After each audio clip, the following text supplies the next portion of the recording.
Since its early days, what is today known as the New York State Workers' Compensation Board has held monthly meetings of the full board, now a 13-member panel of commissioners appointed by the governor and approved by the New York State Legislature.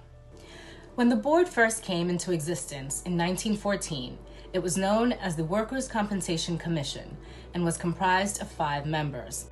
While the name and number of commissioners have changed over the years, good morning. Good morning. The mission has remained the same, to ensure that the rights of injured workers and employers are protected under the law. Led by a chair and vice chair, the board members represent diverse regions of the state, occupations, experiences, and ultimately opinions, which are brought to bear on the thousands of workers' compensation determinations made each year. 3-member panels review the initial requests for administrative review. If those panels don't reach a unanimous decision, the losing party has a right to review by the full 13-member board. These cases and other important business are the subject of the public monthly full board meetings. Today, the board marks its 1,000th full board meeting, a significant milestone. Those of us serving today and those who served before us take this moment to proudly reflect on the many important advancements and defining events since the board's inaugural session. Such progress has included the 1935 establishment of occupational disease as being compensable, the 1959 enactment of the Disability Benefits Law, the 1973 amendment to the Workers' Compensation Law to prohibit discrimination against workers who file or attempt to file a claim, the 1975 case that ruled psychological injuries are compensable to the same extent as physical injuries, the 1978 agency name from Workmen's Compensation Board to Workers' Compensation Board to reflect the presence and contributions of all workers, the changes born from the 1996 reforms, including the institution of Workers' Compensation Law, Section 21A, allowing for payment without prejudice. The board's swift response to September 11, 2001, ensuring that thousands of people hurt and killed both directly by and after the attacks, and their surviving families, quickly received benefits, as well as the enactment in 2006 of Article 8A to provide compensation for slowly developing diseases not known until years after 9/11. Implementation of the 2007 legislative reforms that tied the maximum weekly benefit to the statewide average weekly wage and also ensured claims could not be disputed solely in an effort to delay benefits, and amendments to related sections in 2017. The development and implementation of medical treatment guidelines in 2010 as a result of the 2007 reforms. The Business Relief Act of 2013, which delivered efficiencies resulting in $800 million in system savings to employers while raising the minimum benefit for the most vulnerable workers. The 2016 enactment of New York's Paid Family Leave, the nation's strongest program of its kind at the time. The implementation of the 2017 legislative reforms, which included a prescription drug formulary. The expansion in 2020 of the types of providers who can be authorized to treat injured workers. And many technological advancements, such as the board's virtual hearing center, which rolled out statewide in 2018 and allowed hearings to continue without interruption from the outset of the COVID-19 pandemic. While we look back at these and other key moments and decisions, we'd like to share what some former chairs remember most about their time at the board. In my first few years of those monthly board meetings, the board members would discuss and review certain cases, vote on proposed rules and regulations associated with the 1996 Reform Act, and receive monthly operational reports from various board departments.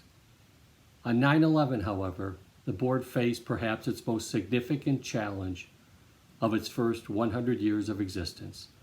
Over 2,000 death cases in one day. The board moved quickly and decisively.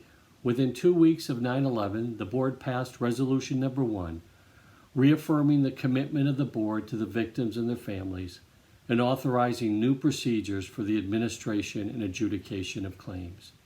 I personally met with multiple employers, carriers, and claims administrators, requesting that they make payment on those cases.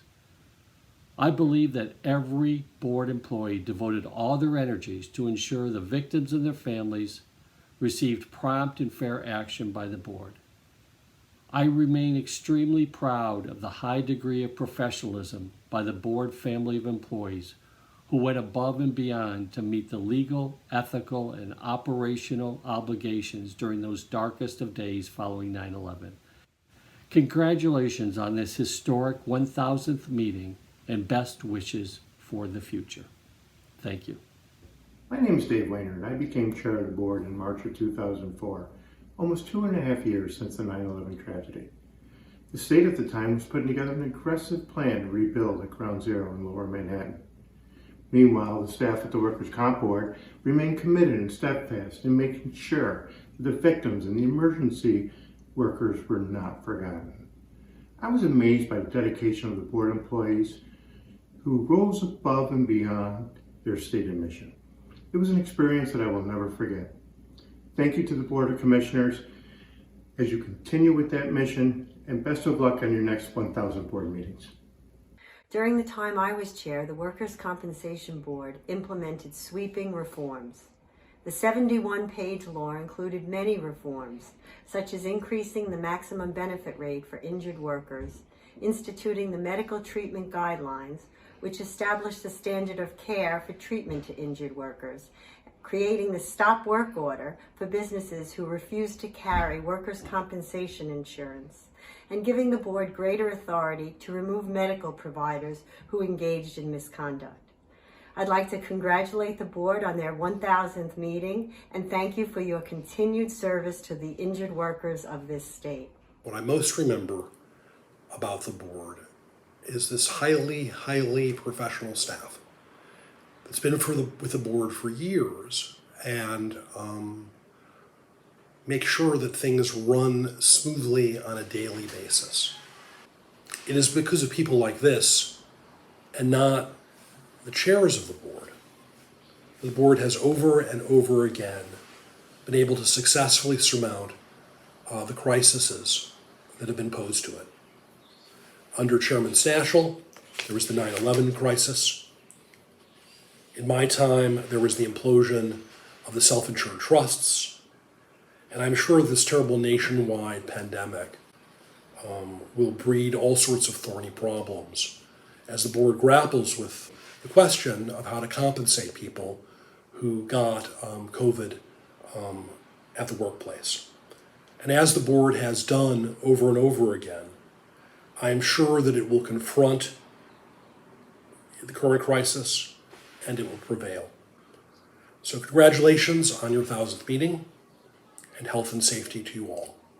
As I reflect back on my tenure as chair of the Workers' Compensation Board, two things stand out to me. First, the dedication and hard work of the commissioners that I served with. These commissioners were appointed by 4 different governors, but nevertheless always acted in a bipartisan manner to protect the legal rights of injured workers. Second thing that stands out to me is the professionalism of the board's legal staff. From the Office of General Counsel to the Workers' Compensation law judges to the attorneys that served in the Administrative Review Division, all these attorneys were hardworking, competent, and assisted the board immeasurably in its work. I had the privilege of attending 104 consecutive board meetings, so I know how important these board meetings are. And I'd like to take this opportunity to congratulate the board on the historic milestone of its 1,000th meeting and wish the board continued success. As we pass this historic milestone of 1,000 full board meetings, we look forward to this board's crucial services continuing as it builds upon its legacy of ensuring a fair and efficient workers' compensation system that works for the hard-working people of New York State.